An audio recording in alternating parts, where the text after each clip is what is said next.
Hello guys, how y'all doing today? We're just going to take a look today at the newest Spinnaker release. This is the Spinnaker Hull Chronograph, and this is available for pre-order right now. However, if you want to use the code WA20 as usual, you can save 20% on any Spinnaker timepiece. Anyway, this is basically a chronograph version of the ever so popular Spinnaker Hull automatic watch that I reviewed about a year ago, I would say.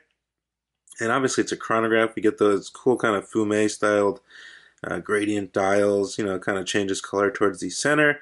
This is the model number. I have it right here on the hang tag. This is SP5068-01. There are 4 different iterations. I will drop a link down in the description below. So it's a solid 316L stainless steel, marine grade stainless steel, and it's there are a number of different finishings on this watch. We have highly polished sides here. We obviously have the brushed tachymeter stationary bezel. The tops of the lugs are brushed. These lugs are 22 millimeters, and that's pretty much it. This side is completely polished to match the other side as well.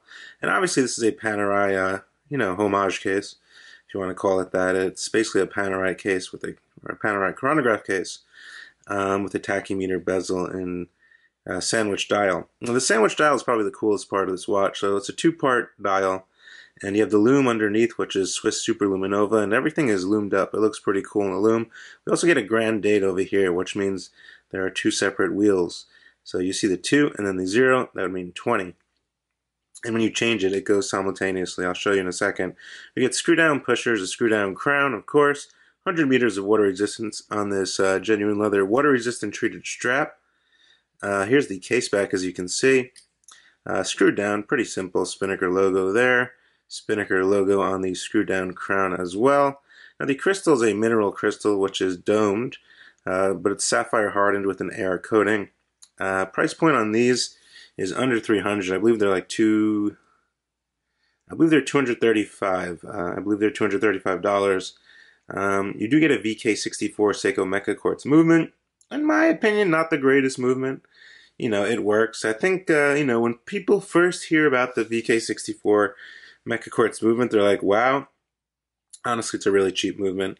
It's made by Seiko. It's basically a quartz movement with a little module to make the seconds hand sweep. Nonetheless, it's very accurate and reliable. It runs on a battery. It's just not a very high-end movement. Something like an NH35 obviously costs a lot more money, but you'll probably pay a little more for the watch. But, for this layout and this price, I think it's okay. But yeah, other than that, it's a pretty simple watch. You get this nice tan color strap. The tachymeter bezel is done quite well. I think they did a good job on placing that. The doming on the crystal is pretty nice as well. I do like that. And the dials are very cool. They look kind of vintagey and retro. I think they did a pretty good job on producing these dials. And the screw-down pushers is always a plus. So unscrew that. You get kind of that dragging sweep there. It's not really that smooth, but, it sweeps. And you stop that. It's a 1-hour chronograph, so you get 60 minutes on the sub-dial over at 9 o'clock, and it just snaps right back. And you can screw these down. Now the grand date complication, as you can see here, go ahead and unscrew the crown, one position out, and we can flip through the date. So when I go to 30, you'll see both of them change. It's pretty cool. Ready?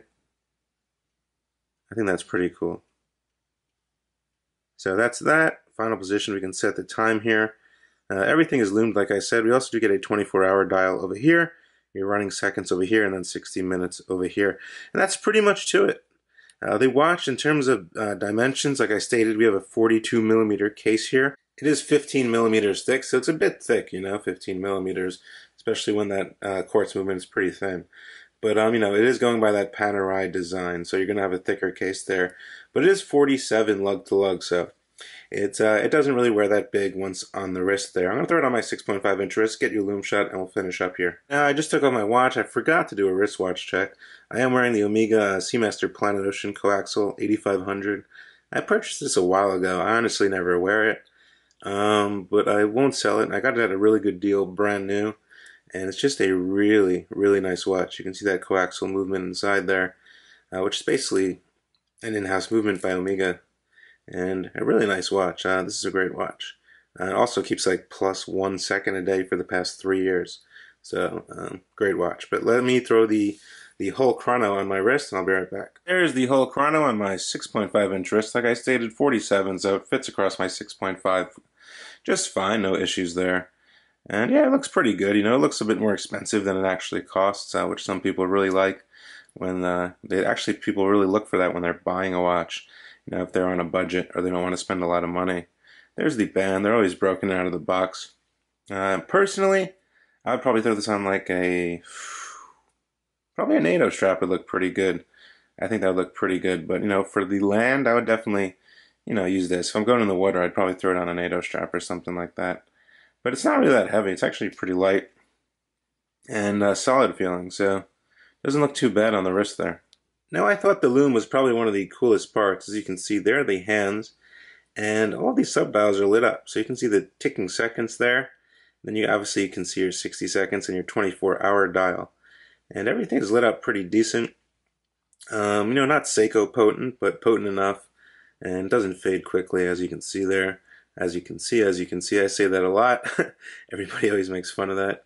Give me another way down in the comment section below to let me know what to say besides as you see. Anyway, yeah, the Loom is not that bad. So that's pretty much going to wrap it up for today, guys. Just a short little review on the new Spinnaker whole chrono. There are a few different variations, and overall it's a very good-looking watch, I think. And I think a lot of people are going to like this one. They'll probably sell out pretty quick. And you can always use code WA20 to save 20% on any other Spinnaker watch, besides this one, of course. This one isn't released yet. And let me know what you guys think as usual. Definitely subscribe. For all you haters out there, remember to hit that thumbs down button and leave some negative comments. And for all my friends out there, definitely let me know what you think down in the comment section below. And give me a thumbs up if you can. It definitely helps out a lot. Definitely subscribe to the channel. Check out my blog, which receives around 60,000 visitors a month and is actually a pretty growing blog. And I'm pretty surprised by that. A lot of articles on there. I believe I'm up to 130 reviews, plus like 40 other articles just on watch-related content. So definitely check that out. Link down in the description below also. Thanks so much for tuning in once again, guys. This is Watch Addiction Watch Reviews with the Spinnaker whole chrono. I will see you guys in the next video. Bye.